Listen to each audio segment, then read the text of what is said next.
मागे त्याच्या बाबतीमध्ये खुलासा मी केला होता, परंतु काल उमेदवारी अर्ज दाखल करायच्या अगोदर हक्क बदनामी करण्याचा प्रयत्न करून गडीचा डाव खेळणाऱ्यांच्या बद्दलची सत्यता जनतेसमोर लोकांसमोर आपल्यासमोर यावी ही प्रामाणिक इच्छा असल्यामुळे बाळासाहेब चोरस्कर संचालक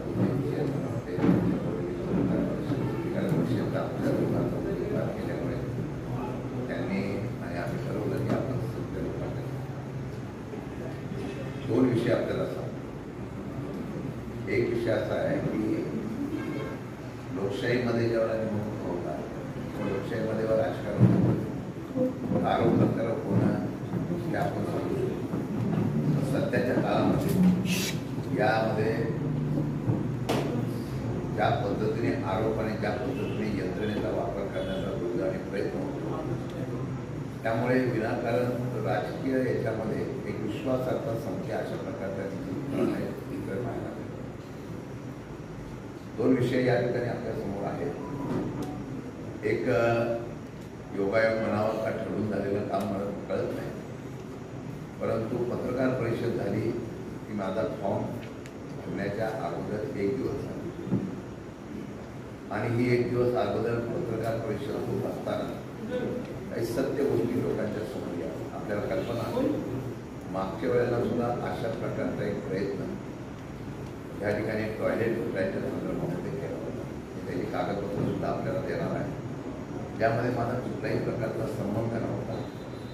त्याला अशा प्रकारचा संबंध दाखवला तशा पद्धतीची मी कोणाची तरी शिफारस केली आणि त्या शिफारशीमुळे या बाबतीमध्ये निर्णय तर मी घेतला नव्हता। निर्णय चेअरमन असतील, निर्णय त्याचे सचिव असतील किंवा निर्णय संचालक वाडी असेल, आम्ही सगळ्यांनी मिळून घेतलेला निर्णय आहोत।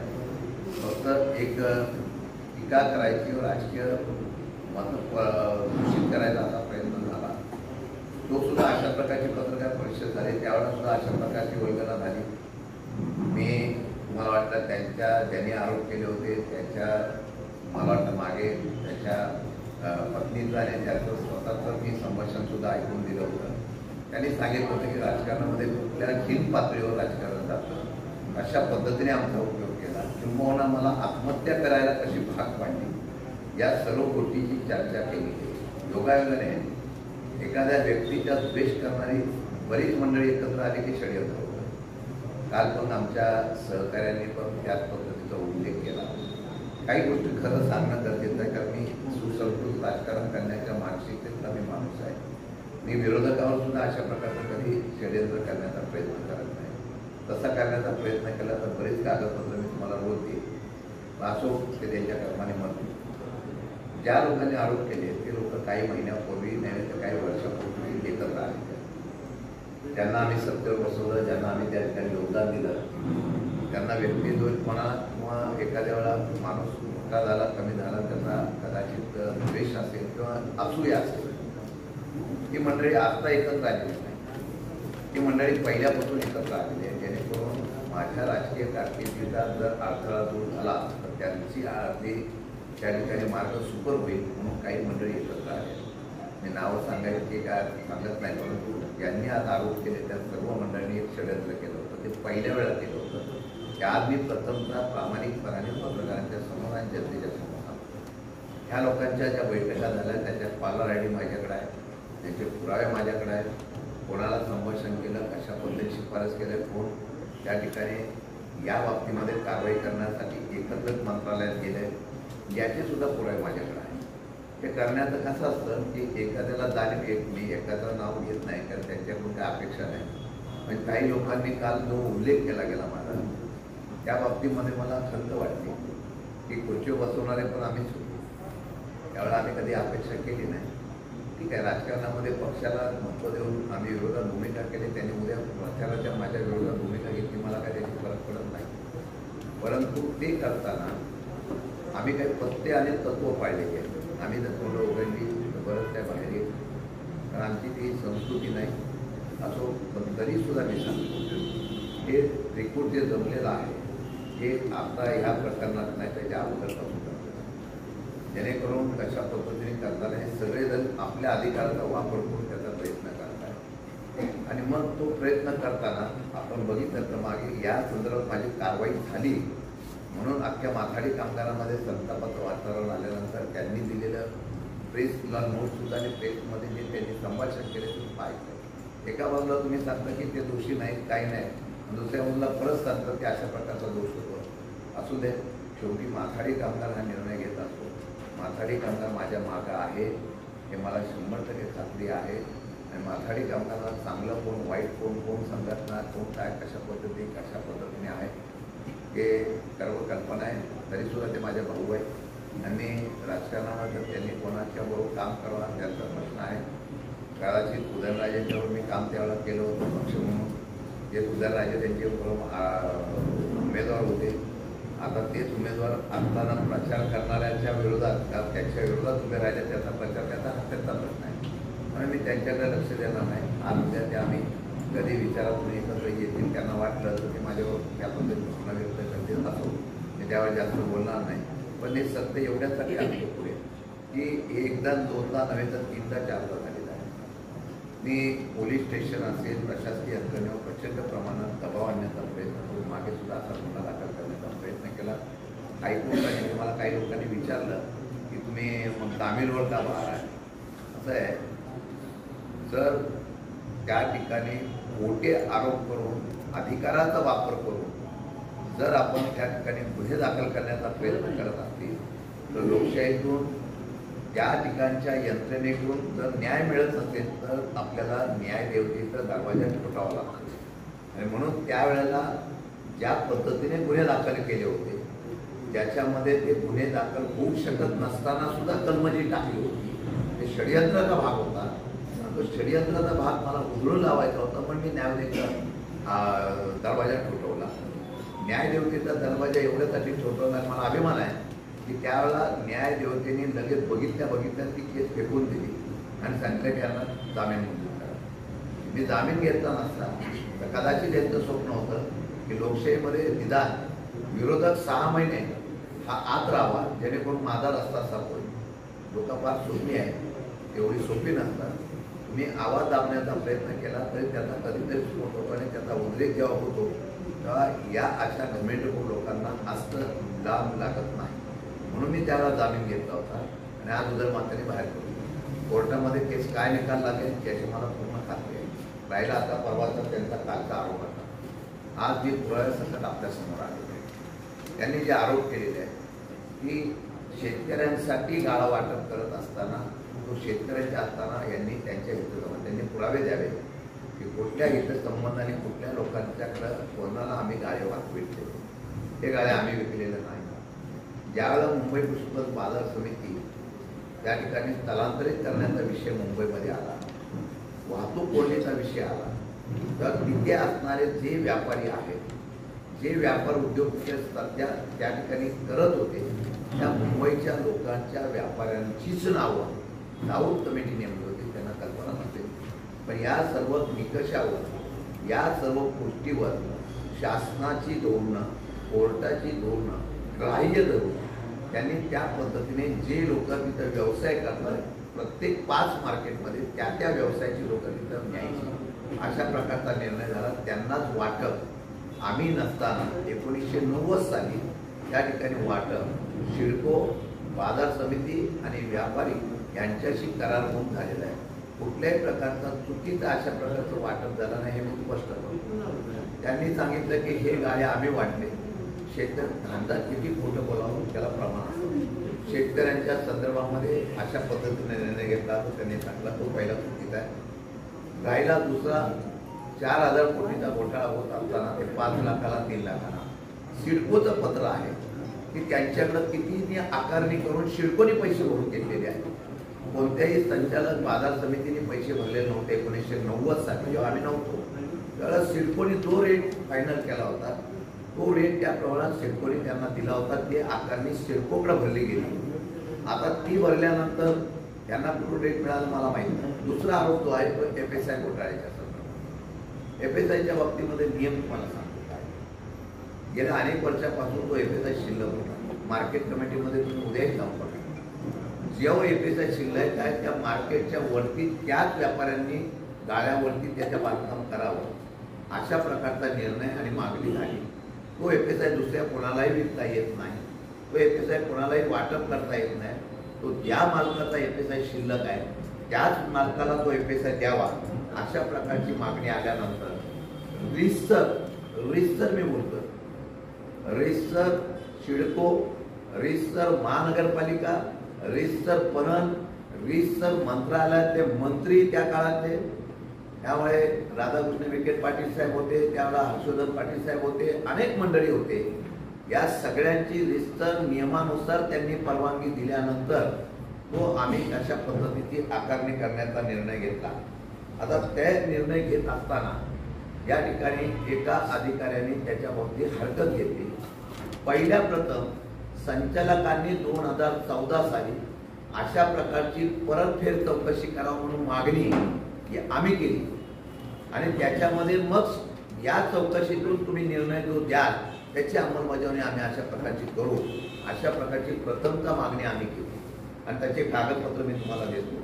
या चौकशीमध्ये ज्या पद्धतीने हे केलेलं आहे तर बघितलं तर त्याच्यामध्ये प्रक्रिया थांबवण्याच्या बाबतीमध्ये शिल्लक चटई क्षेत्राचा कुठलाही ताबा आम्ही दिलेला नाही.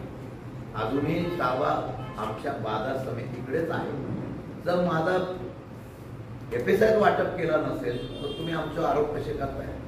दुसरं 214 रुपये रेट त्यावेळेला सिडकोचा जो होता, सिडकोचा, कारण सिडकोची प्रॉपर्टी, तो 214 रुपये रेट सिडकोचा घ्यावा असं लेखी पत्र सिडकोनी आणि महानगरपालिकेने आम्हाला दिलेलं आहे. तरी सुद्धा आम्ही त्याच्यावर 600 रुपये रेट वेगवेगळ्या याच्या नियमातून आम्ही आकारणी करण्याच्या संदर्भातला निर्णय घेतला. त्याला रिसर मंत्रालयातून रिसरपणाने वगैरे सगळ्यांनी परवानगी दिली आणि हे दिल्यानंतर आम्ही ज्यावेळेला आरोप झाला तेव्हा चौकशी समिती केली. त्या चौकशी समितीमध्ये मनोज सौनिक म्हणून होते, त्यांनी त्या ठिकाणी त्याची निर्णय घेण्याच्या बाबतीत मला निर्णय घेतला. त्यांनी चौकशी केली. त्यांनी सरळ सांगितलं संचालक मंडळाचा यामध्ये कुठल्याही प्रकारचा दोष नाही. हे मनोज सौनिकांच्या अहवालामध्ये आहे, जे अहवालाचा उपयोग करतात ते कुठल्याही प्रकारचा त्याच्यामध्ये संचालकाचा हे नाही. फक्त त्यांनी एकच सांगितलं की सिडकोच्या रेटने आकारणी करण्यापेक्षा तुम्ही रेडी रेकनरच्या रेटने आकारणी करा आणि तशा प्रकारची दुरुस्ती करून तशा प्रकारे तुम्ही कारवाई करा. हा आदेश आल्यानंतर आम्ही सगळ्यांनी तसा ठराव केला आणि व्यापाऱ्यांना नोटीस पाठवून की तुम्हाला आता या अशाप्रमाणे इतका रेट द्यावा लागेल. त्याला कोर्टामध्ये व्यापारी गेले, त्या कोर्टामध्ये जाऊन त्यांनी स्टे घेतलेला आहे, स्थगिती घेतलेली आहे. हे प्रकरण कोर्टामध्ये आहे. व्यापारी विरुद्ध बाजार समिती म्हणजे आम्ही त्यांच्याकडून रिकव्हरी काढली. अशा प्रकारचं ते प्रलंबित कोर्टामध्ये असताना त्यांनी सांगितलं मग तुम्ही जामीनसाठी का गेला? मी सांगतो त्यावेळेला जामीनसाठी जात असताना या ठिकाणी आणि विशेषतः आहे की त्यांच्या ताब्यात FSI मिळालेला नाही. बाजार समितीच्या ताब्यातच FSI असताना सुद्धा 62 कोटी रुपये त्यांनी या ठिकाणी बाजार समितीमध्ये भरलेले आहेत. आता हे आम्हाला सांगितलं की मग तुम्ही जामीनसाठी का केला? तर मी सांगतो चुकीच्या प्रकारचा आदेश त्यांच्या अधिकाऱ्यांच्या राजकीय विधानामध्ये जेव्हा काढला गेला तेव्हा आम्ही जाऊन बाजार समितीच्या संचालकांनी, चेअरमन वगैरे आम्ही सगळ्यांनी जाऊन तिथं स्थगिती घेतली आणि त्यांनी सांगितलं की याच्यावर कुठल्या प्रकारची कारवाई करू. आता ती स्थगितीच्या बाबतीमधला महाशयांनी त्या ठिकाणी अर्ज केला आणि नेहमीप्रमाणे उत्तर घेतलं आणि उत्तर घेतल्यानंतर त्याच्यावर कारवाई करावी अशा प्रकारचं पत्र काढलं. मी राजकारणाचा भाग सांगतो. त्या राजकारणाच्या भागमध्ये परवाच्या दिवशी जे आदेश निघाला यांनी बसून काढलेला, ठार मांडून 3 दिवस जे बसतात, मागच्या आदेश त्यावेळेला जसं तसंच केलेलं आहे, आता सुद्धा तसाच आदेश काढताना त्यांनी आदेशामध्ये काय जगलरी केली दाखवली. म्हणजे किती राजकारणाचा ते म्हणतात त्याचा भाग नाही. मी फक्त उल्लेख करतो त्या जगलरीचा. ते 28 मार्च 2024ला ऑर्डर काढले. 28 मार्च 2024ला अशीच ऑर्डर मागची कोण काढली होती. 28 मार्च 2024ला जी ऑर्डर काढली त्या ऑर्डरमध्ये सरळ त्यांनी काय दिले बघा, एक ओळीचं फक्त त्याच्यात पॉईंट टाकला. सदर प्रकार न्यायालय खारिज केल्यामुळे पणन संचालक महाराष्ट्र राज्य पुणे यांची 30/11/2016 रोजी च्या पत्रानुसार संबंधित मुंबई कृषी उत्पन्न बाजार समितीच्या तत्कालीन संचालकाच्या विरुद्ध कारवाई करणे अपेक्षित आहे. बरोबर आहे. दिनांक 30/11/2016 परत त्या पुढे लिहितात बघा, स्वतः त्याच्यात अडकून नये म्हणून. रोजीच्या पत्रामध्ये खालील दिलेले मुद्दे नमूद केले होते. आम्ही 2016ला आम्ही ती स्थगिती घ्यायला गेलो होतो. त्यांनी आम्हाला काय सांगितलं, त्यांनी जेव्हा सांगितलं की आम्ही स्थगिती उचलतो, लगेच उचवायचे प्रयत्न सुरू झाला. आम्हाला कळलं होतं हे उठवणार. आम्ही कोर्टात गेला. कोर्ट म्हणलं तुम्ही त्याच्यात तुमची नावं आहेत का, तुम्ही त्यात दोषी आहात का, तुमचे आरोप झाले आहेत का, तुम्ही कशाला जामीन देऊ. ज्यावेळेला तुमचं होईल अशा प्रकारची ती केस आमची त्यांनी डिसमिस केली. डिसिजन दिली नाही, डिसमिस केली की तुम्ही आरोपी नसताना तुम्हाला मी जामीन का द्यायचा. आता हे वरती त्यांनी पत्रामध्ये हे जगलरी लिहिली आणि खाली काय लिहिलं बघा. 2016च्या आदेशामध्ये काय लिहिलंय, मुंबई कृषी बाजार समिती गाळधारक यांच्यात झालेला लीड खंड 25 प्रमाणे फरकाची वसुली करण्यात यावी. जी आम्ही मागणी केली होती ती कारवाई करावी अशा प्रकारची सूचना केली होती. त्याप्रमाणे फरकाची वसुली करण्यात आली. 2. वसुली नकार देणाऱ्या गाळेधारकांचे गाळे वाटप रद्द करून वसुलीवर जिल्हा न्यायालय ठाणे येथे याचिका दाखल केली. आम्ही केलेली आहे. त्यांना नोटिसा काढल्या. यांची वसुली करत नसेल तर तुमची ज्या ठिकाणी आम्ही कारवाई करू अशी सूचना केली, त्याची पत्र आपल्याला देतो. तिसरा मुद्दा महत्वाचा आहे. सदर प्रकरणी दोषी व्यक्तीविरुद्ध फौजदारी कारवाई करण्यात यावी. सदर प्रकरणी जे कोणी दोषी असेल त्याच्यावर फौजदारी कारवाई करण्यात यावी. यात नाव कोणाचं नाही. असं असताना सुद्धा मग खाली तुम्ही असं लिहिता आणि वरती असं काय लिहिलं की संचालकांच्या विरुद्ध कारवाई करण्यात यावी. वरती तुम्ही असं लिहिता आणि मग खाली लिहिलं की याच्याप्रमाणे वरती सांगल्या अ ब क प्रमाणे तुम्ही कारवाई करावी. अशा प्रकारे त्यांनी त्या ठिकाणी निर्णय दिला. 5वा मुद्दा सांगतो. सद्यस्थितीत माननीय उच्च न्यायालयाच्या 19/2000 आदेशानुसार पणन संचालक महाराष्ट्र राज्य पुणे यांच्या खाली त्यांनी अमुक कार्य करण्याकरता पणन संचालकाची नेमणूक केलेली आहे. यानंतर आम्ही परत कोर्टात गेलो. आता मी जो महत्वाचा मुद्दा देतो, त्यांनी सांगितले फौजदारी गुन्हे दाखल करावा म्हणून त्यांनी कारवाई करावी अशा प्रकारची मागणी केली. कोर्टाने आम्ही सांगितलं की सर तुम्ही अशा प्रकारचा आमचा आदेश रद्द केला की तुम्ही त्याच्यात नाव नाही, तरी आमच्या अशा प्रकारचा आरोप केला गेलेला आहे. याचा खुलासा केला पाहिजे. सिव्हिल मॅटर आहे का, तर सिव्हिल मॅटर आहे. त्यांनी काय लिहिलं पॉईंट 6 मध्ये, at the outset we may observe that the observation made in paragraph 5 of the communication dated 28 March 2024.